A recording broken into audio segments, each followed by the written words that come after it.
నాకు నువ్వు కావాలి అంటే నీ శరీరం కావాలి అనే కాదు, నువ్వు నాకు కావాలి అని అనుకుంటే నీ శరీరం కావాలి అనే అర్థం కాదు, నీ ప్రేమ కావాలి.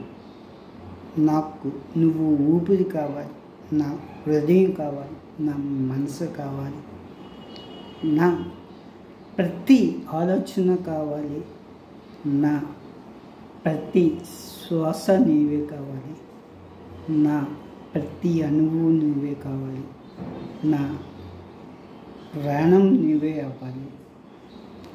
అంటే ఇలాగా నువ్వు నా ప్రతి అవయవంలో, ప్రతి కణంలో, ప్రతి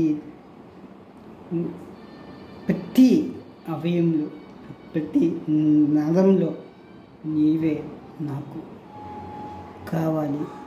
నా మనసులో ఒక దేవతగా నీవే ఉండాలి. అక్కడ అర్థం అది. Thank you.